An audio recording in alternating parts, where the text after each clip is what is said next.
আমরা 2025 সালে জাহাজবাংলা শিল্পের শ্রমিকদের জন্য গ্রেড 4-এর ন্যূনতম মাসিক মজুরি 36,000 টাকা নির্ধারণের দাবি করছি।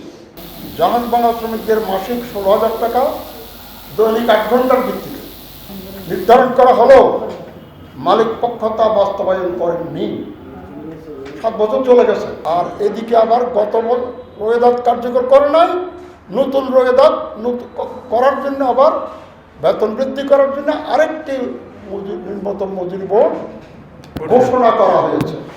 খুব পরিতাপের বিষয় যে আমি মোহাম্মদ আলীর কাছে শুনলাম এবং আমরা যৌথভাবে বসে একটা আমাদের প্রস্তাব তাদের কাছে পাঠিয়েছি, কিন্তু আমরা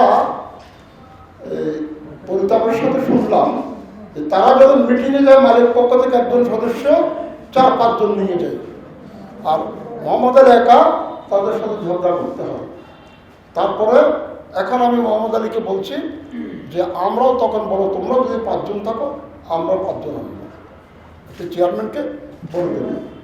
এটা আমি মোহাম্মদ আলীকে বলেছি। যাই হোক, এই নতুন মজুরি বোর্ড গঠনের পরিপ্রেক্ষিতে সেখানে একজন জজ, ডিস্ট্রিক্ট জজ থাকেন চেয়ারম্যান, সেই পরিপ্রেক্ষিতে আমরা আমাদের কতিপয় প্রস্তাব ফোরামের পক্ষ থেকে আমরা কতিপয় প্রস্তাব উত্থাপন করছি, আপনাদের মাধ্যমে কিছু দাবি উত্থাপন করছি। এবং আরেকটি পরিতাপের বিষয়, গতবার যে নিম্নতম মজুরি বোর্ড হয়েছে সেই মজুরি বোর্ডে মালিক পক্ষের সদস্য উপস্থিত ছিলেন, তিনি স্বাক্ষর করেছেন। শ্রমিক পক্ষের সদস্য উপস্থিত ছিলেন, তিনি স্বাক্ষর করেছেন এবং সরকারি পক্ষ স্বাক্ষর করেছেন। তারা এটা করার পর শ্রম মন্ত্রণালয় রোয়েদাদ ঘোষণা করে নিম্নতম মজুরি হওয়া উচিত 16,000 টাকা।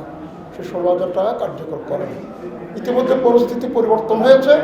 পরিবর্তন মানে রাজনৈতিক নয়, ওখানে গ্রিন ইয়ার্ড হয়ে গেছে এবং 7 থেকে 8টি গ্রিন ইয়ার্ড সেখানে করা হয়েছে, আরো কয়েকটি প্রক্রিয়াধীন আছে।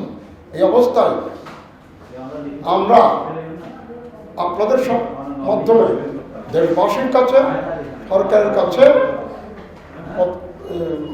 জনগণের কাছে আমাদের প্রস্তাবগুলো তুলে ধরতে চাই। জাহাজবাংলা শ্রমিকদের মাসিক 16,000 টাকা দৈনিক 8 ঘন্টার ভিত্তিতে নির্ধারণ করা হলেও মালিক পক্ষ তা বাস্তবায়ন করেননি। 7 বছর চলে গেছে। প্রায় এখানে একটু সংশোধন করতে হবে, 60% নয়, প্রায় একটু বড় অংশ, 60% আগে ছিল, এখন একটু কমেছে। এই শিল্প থেকে আসে সরাসরি 8-10,000 শ্রমিক এবং পরোক্ষভাবে প্রায় 1 লক্ষাধিক মানুষ এই শিল্পের উপর নির্ভরশীল।